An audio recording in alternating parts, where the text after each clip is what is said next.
Podcast Saling Sapa Jalan-Jalan, edisi podcast trotoar, hanya di YouTube channel Taufik Saguanto. Like, share, and subscribe.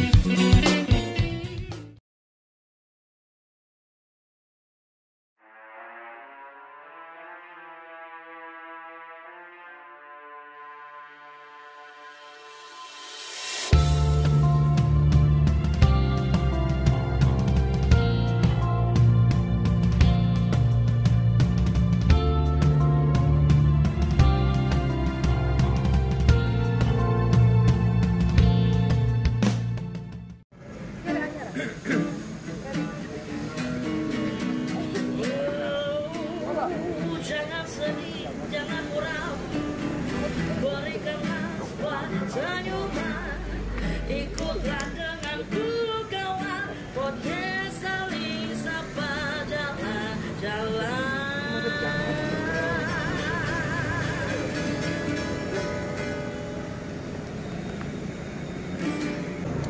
Halo Saling Sapa Jalan-Jalan. Kali ini ada di podcast trotoar yang berbeda dari biasanya. Beberapa waktu yang lalu sempat ada tayangan Saling Sapa Jalan-Jalan bareng sama Mas Taufik Saguanto. Itu sudah ngopi di sini gitu ya. Kali ini benar-benar kita jadikan arena kita, spot kita untuk podcast trotoar yang terbaru. Nah, kali ini kita ada di podcast trotoar di depan Pasar Bareng bersama Cafe Street Banyugeni. Wah, sip ini. Ini benar-benar UMKM nih, benar-benar real jalanan banget. Dan kali ini saya sudah sama, saya manggilnya Om Lord sih. Om Lord. Ada Om Johannes Anto. Waduh, Om Johannes Anto ini ya kalau tadi udah sudah di spill cari-cari saya di spill karya-karyanya beliau, menggambar, melukis dengan aplikasi Adobe Photoshop gitu ya Om ya? Ya, tepatnya sih foto art. Foto art, oke. Tapi memang dasarnya aslinya saya bingung nih. Om Anto ini fotografi ini hobi atau memang profesi sejati? Hobi yang kepepet. Hobi yang kepepet. Kepepet akhirnya ganti duit nih. Kepepet lagi. Oh, oke. Mulai tahun berapa Om? Mulai tahun 2011 jadi profesi? Enggak, masih hobi. Hobi ya motret anak-anak, band-bandan. Oke. Ya, itu sampai saiki lagi. Ya, sampai terjerumus di museum musik Indonesia. Oke, akhirnya benar-benar jadi profesi. Ya. Dari 2011. Ya. Tapi fokusnya ke fotografi yang bagaimana nih? Kan ada macam-macam tuh, biasanya kan ada yang human interest, terus ada yang stage Saya fotografi. lebih suka itu human interest. Jadi lebih natural. Ya, terutama ambil foto-foto orang-orang jalanan. Oke. Apa candid gitu ya? Ya. Biasanya hunting itu kadang nemu itu sak kenee atau memang pas niat hunting gitu? Hunting itu untuk melatih melatih momen ya. Melatih momen. Tapi kalau kita mau melatih momen lagi ya paling enak itu kalau memang benar-benar kita skill momen kita itu bisa terasa. Itu kita itu ambil kupu-kupu. Oke. Kupu-kupu. Terus biasanya kan banyak kupu, terus ada bunga gitu ya. Lah kita fokus pada satu bunga. Insting kita pasti kupu di sini. Oh gitu. Nah di situ pas kupu itu di situ ya berarti insting kita bagus. Oh, ngelatihnya di situ Ngelatihnya ya? di situ ya, memang kemeng. Iya. Karena pasti steady lama banget itu. Ya, menggoni ya Om. Ya, itu apa ya? Dasar lah. Dasar yang remeh tapi mengena gitu loh. Itu Kalau anak sekarang kan kadang nggak melalui proses itu ya Om. Ada yang melalui proses itu, tapi ada juga instan yang ya, tapi juga setiap orang itu sendiri-sendiri gitu loh. Cara belajarnya sendiri. Cara belajarnya sendiri-sendiri. Tapi memang otodidak atau memang pernah ikut sekolah atau gimana? Saya otodidak. Oke. Otodidak. Otodidak. Sampai akhirnya menjadi profesi itu berapa lama? Dari hobi ada jadi profesi? Menjadi profesi itu sebenarnya saya sih ya kurang pede juga gitu loh. Kurang pede juga, dalam arti kurang pede itu untukku ya cuma gitu-gitu aja gitu. Nah kebetulan waktu itu ada lomba di kepolisian, waktu itu Pak Kapolresnya Pak Hasibuan. Oh sini? Ya Pak Hasibuan. Nah kebetulan saya juga sering diminta tolong Polresta untuk momen acara-acara di Polresta gitu. Dokumentasinya. Akhirnya saya disuruh ikut sama Pak Hasibuan sendiri, Mas, nggak ikut ada lomba ini. Saya ngomong, wah enggak Dan, kalau aku ikut lomba pasti menang gitu. Oh iya. Macak tatak ya? Iya, enggak, padahal cuman ngeles aja gitu. Oh iya. Biar gak disuruh ikut lomba. Loh, terus akhirnya Pak Hasibuan ngomong, loh, gak usah sombong. Ayo dicoba ayo. Waduh nggak mau. Wis, memang menang tak kasih 2 kali lipat. Oh ya, suatu tantangan bagi saya. Akhirnya ya saya nyoba, saya ngonsep. Ternyata saya juara 2. Wih. Dari yang sebelumnya tidak pernah ikut lomba? Atau Nggak pernah ikut lomba. Oh malah nggak pernah ikut lomba. Oke. Ya, terus akhirnya dari situlah akan menular ke kompetisi-kompetisi yang lainnya. Apa terus akhirnya jadi juara 2 itu terus kepolisian itu kan hak milik polisi. Nah terus dilombakan di Jakarta. Justru yang juara 1 nggak ikut 10 besar, punya saya ikut 10 besar. Oh gitu, jadi para juara yang ada di Malang 1, 2, 3 diberangkatkan untuk dikompetisikan lagi di Jakarta itu nasional. Ya. Oh ternyata malah masuk 10 besar. Ya. Berarti memang sudah waktunya. Ya berarti harus percaya diri. Masih Ya. lelek nggak apa-apa. Masih lelek. Terus setelah itu baru jadi profesi, benar-benar terjun profesional. Ya jadi profesional. Profesionalnya kan kalau foto itu kan fotografer profesional kan macam-macam. Setahu saya bukan fotografer tapi kan koncoku akeh fotografer ngono lho. Ono sing memang dia foto yang dokumenter, ya kan, wedding atau apapun prewed dan lain-lain. Ada juga yang memang fotonya itu dijual di apa? 1X. Ya. Nah, ada yang seperti itu kan? Ya. Om tergolong yang mana? Saya nggak menjual foto karena bagi saya sebuah karya itu adalah kepuasan. Kepuasan jadi gini. Fotografi dibagi satu foto dokumen. Terus fotografi dokumen juga termasuk fotografi, tapi dokumen itu nggak bisa di otak-atik. Ya, karena ada rangkaian kegiatannya kan. Dokumen itu nggak bisa di otak-atik kan. Zaman saya ngomongin nggak bisa diedit. Cuma kalau nambah warna, nambah cahaya itu masih boleh. Masuk akal lah ya. Tapi kalau fotografi itu juga ada yang editan nggak boleh ekstrim. Nah, terus ada yang bisa ekstrim.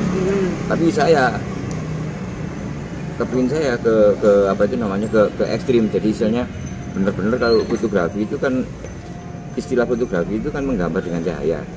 Nah, kalau saya menggambar dengan cahaya, kebetulan saya juga suka lukis gitu loh.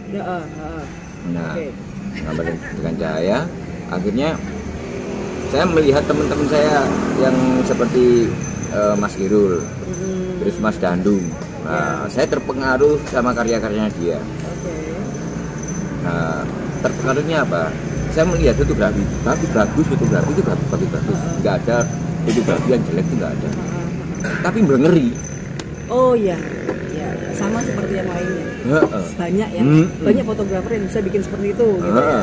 Jadi, nah sekarang saya juga caranya gambarnya apa? Bukan seni yang gimana? Ya bagaimana saya memotret, katakanlah memotret wajah, tapi tidak merubah estetika bentuk wajah. Tetap. Kalau dilukis kan pasti 10% atau 15% itu pasti ada yang berubah. Tapi kalau saya pakai Photoshop, saya motret pakai Photoshop itu nggak berubah. Oke.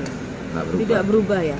Justru memperindah. Nah, gitu ya. dan apa itu namanya, kalau di dunia itu ada dari Inggris kalau saya buka apa itu namanya, buka Google, buka YouTube, ada dari Inggris. Itu begitu foto dirubah sama dia, terus dikasih cat, digores lagi sama cat. Nah, begitu pula tempat saya, karya saya juga gitu. Saya motret, saya apa itu namanya, saya gores lagi sama cat minyak, dan itu menjadi kombinasi foto dan sebuah lukisan.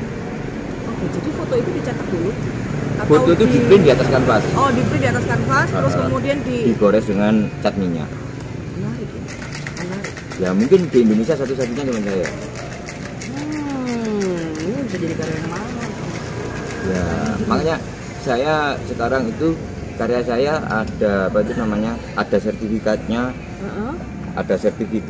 terus ada barcode-nya. Jadi barcode itu gimana saya memotret, contohnya yang di pesan sama Universitas Brawijaya itu ada sebuah sawah. Dan sekarang dulu saya waktu memotret itu dia masih gambaran sawah, tapi sekarang sudah menjadi perumahan. Nah, itu di barcode kita menceritakan. Oh, bisa untuk tahu story. Iya, story-nya kita ada. Lokasinya itu ya. Lokasinya gimana? Oke, Om Manto, kalau tadi ngomong soal ini ya, foto dicetak di kanvas dulu, terus istilahnya ditambahi lagi dengan foto itu diedit dulu. Iya, diedit. Diedit itu antara 4 sampai 5 jam satu foto. Terus dicetak kanvas. Cetak kanvas, kita gores sama cat minyak. Ya. Oke. Apakah kayak untuk hal-hal seperti itu biasanya Om Manto melakukannya inisiatif sendiri, apa memang special order dari customer yang memang aku mau dibuat kayak gini gitu? Aku bukan mau dibuat gitu. Jadi saya mempunyai satu yang beda. Dan saya meracuni mereka dengan di FB, dengan di IG. Nah, jadi kalau mereka sudah keracunan, pasti dia mencari saya. Iya, itu pasti. Tapi belum ada ya memang yang order khusus buatan seperti ini. Banyak. Udah banyak. Banyak. Udah banyak. Ya. Berarti racunnya udah kena. Racunnya udah kena. Racunnya udah kena. Ya dalam satu contoh, saya ngedit kemarin apa itu namanya Guru Besar di UB ya. Saya itu waktu ngedit terus udah jadi, saya melihat waktu saya gores itu, saya melihat itu nggak melenger gitu loh, seneng. Saya melihat itu nggak melenger. Ada kepuasan batin sendiri ya. Pertama ada kepuasan, terus kedua aku nggak melenger, mengganu tak foto. Benar. Nah itu. Jadi dan memang sekarang foto saya menjadi kontradiksi lah. Wah, aku foto apa ini, tapi saya nggak mau tahu. Foto apa ya? Itu fotoku belum, nggak belum ya wis. Ya. Karena kalau mendengarkan yang negatif jadinya nggak berkembang gitu ya. Justru kalau saya mendengarkan yang negatif itu adalah pemacu saya. Karena waktu saya pertama dulu, wah nggak mungkin ini loh, nggak mungkin, nggak apa-apa. Saya cuma iseng. Tapi iseng itu karena aku punya ide. Nah di ide tak olah. Nah setelah itu tak olah, berhubung sekarang udah banyak. Dan ini saya mungkin yang pertama ya. Jadi ini sebuah foto, karya foto yang ada sertifikatnya, ada barcode-nya, ada nomor serinya. Nah, yang dikeluarkan langsung sama si fotografernya, begitu ya. Ya. Dan ini bisa menjadi sebuah apa ya? Bisa dibilang kayak masterpiece gitu kan, Om? Ya, masterpiece. Iya kan? Ya. Berarti akan ada masterpiece yang lainnya lagi gitu. Nah, ini sebenarnya bisa memicu teman-teman muda yang mungkin baru belajar foto, ya kan? Ini bahwa foto itu nggak sekedar cuman foto butuh pemandangan yang bagus, ya kan? Terus kemudian diedit, difilter dan lain-lain. Terus modelnya ayu lah, nih foto modelnya ayu kan masih agak Om. Ya ayu tapi elek. Gak apa-apa lek ayu dadi elek tapi utangi entek gitu. Kan nggak mungkin Om. Nah, makanya ketika tren-tren yang seperti itu kan apa ya, foto beauty ya, foto beauty Iya, yang masuk di foto beauty itu juga kan bisa. tren itu sempat dulu di dunia fotografi kan sempat hits banget itu. Ya, Foto tapi itu foto beauty, tapi jadi foto beauty-nya itu saya juga sangat terinspirasi sama lukisan klasik Eropa, Oke. khususnya kaum ningrat ya. Saya sangat apa itu namanya, sangat terpengaruh dengan itu melukis seperti Rembrandt, itu kali berdua. Dan memang saya terpengaruh sama apa itu namanya, sama lukisan mereka. Influence-nya Influence-nya itu. mereka Ya. ya. Oke. Nah, sampai detik ini Om, kira-kira sudah ada berapa karya yang istilahnya menjadi masterpiece-nya? Sampai sekarang hampir 100 itu yang sold out semua ya. 100 itu sold out. Soal semua ya. Nah. Tapi ada dong dokumentasi semuanya, ada dong. Itu kita bikin katalog. Saya mau bikin katalog. Setelah itu nanti saya mau pameran. Bisa diproduksi ulang? Oh, enggak bisa. Nggak bisa kan? Nggak bisa. Karena ada lukisannya itu tadi ya. Nah, jadi tempat saya ini saya bener-bener pakai Photoshop, bukan pakai aplikasi atau pakai software. Jadi saya benar-benar pakai Photoshop, dan Photoshop itu sangat berpengaruh benar waktu saya itu berkarya, berimajinasi. Makanya di IG kan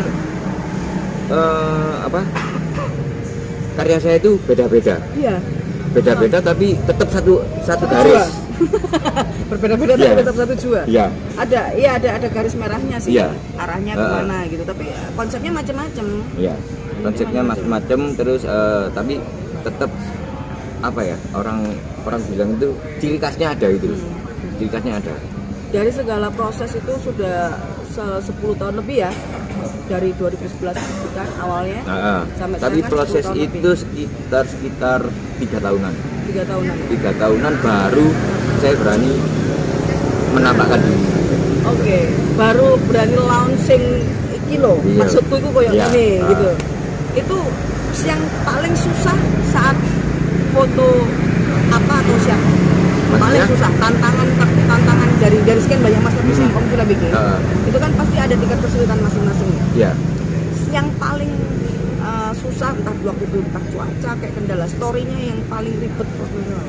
Kalau perkara cuaca, terus apa itu namanya, keadaan lingkungan kita sekitar itu nggak berpengaruh gitu. Tapi yang paling berpengaruh itu bagaimana caranya lukisan saya itu karya saya itu hidup dan mempunyai pesan. Oke. Berbicara itu. Nah, itu susah sekali. Berarti menyebutnya karya Om Manto ini adalah foto lukisan atau lukisan foto atau apa? Apa dong istilahnya? Kalau saya nyebut tuh, ya saya foto art.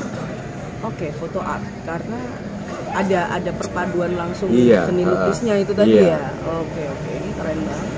Nah, ini buat teman-teman saling sapa jalan-jalan podcast trotoar, kalau misalnya pengen tahu tentang karyanya Om Manto ini bisa pantau di Instagram Om Manto, apa alamat Johannes Instagramnya? Santo.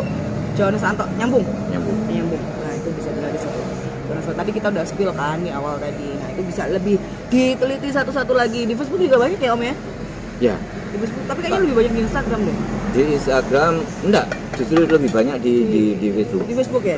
Tapi itu karya-karya apa ya? Karya-karya umum pada kira-kira wis ya untuk latihan 75%. Ya bro, itu kan ya bro. Tapi kalau untuk arek-arek ben-benan. untuk arek-arek ben-benan jarang. Saya bikin apa itu? Saya bikin foto art karena kalau foto ben-benan, foto art, waduh, mak aku kapan. Nah, karena itu kan nggak sebentar waktunya, makan waktu 4-5 jam gitu. Iya. Ya kadang-kala kalau memang fotonya itu unik, itu tak bikin foto art, sekalian tak bikin model. Nah, jadi kalau saya bikin model sama anak-anak jalanan saya nggak kenal. Sekalian ya? Sekalian, jadi nggak ada rasa wah ini dong ini foto nanti. Oh iya. Karena bolo dewe kabeh. Iya, bolo dewe kabeh itu loh. Serba salah. Iya. Oke, nah Baik teman-teman, saling sapa jalan-jalan podcast trotoar nih. Kalau misalnya kayak lagi kalau misalnya mau kepo, mau kontak person ada di Instagram sama Facebook ada di semua Instagram. ya. Nah ini sesuatu yang menginspirasi nih, menginspirasi bahwa yang namanya fotografi itu nggak berhenti sampai di situ aja, ya toh. Nggak hanya bisa di mix and match dengan teknologi aja, tapi bisa digabungkan dengan seni lukis yang benar-benar konvensional sih. Kalau menurut kalian masih pakai kuas ya kan? Iya. Jadi, aslinya, seni murninya ya kan? Jadi apa itu namanya, kita mempergunakan teknologi untuk mempermudah pekerjaan kita. Yes, ya untuk ngedit fotonya tadi ya. Tapi ternyata masih bisa lebih bagusin lagi dilukis, gitu kan? Gitu kan? Oke. Jadi apa itu namanya, orang tuh bisa terkecoh gitu. Lu memang apa ya? Ini memang foto ya. Ini memang bisa juga ya. Foto ya bisa. Boleh ngarani kono apa gak ngerti ya gitu. Sembarang wis ya. Pokoknya karyaku gitu. Wah, ini harus semangat seperti ini yang harus tahuladani sama teman-teman generasi yang muda atau mungkin yang baru aja belajar foto gitu. Jadi mereka bisa semoga bisa menginspirasi lah, bisa ada karya-karya baru, style-style terbaru atau mungkin terobosan-terobosan baru dari teman-teman yang sekarang ini lagi aktif. Oke, matur nuwun, Manto. Sami-sami. Matur nuwun sangat, nanti kapan-kapan kita ngobrol lagi, kapan-kapan kita mungkin bisa foto-fotoan. Siap. Terima kasih. Saling sapa jalan-jalan, harus tetap jalan-jalan biar kita saling sapa.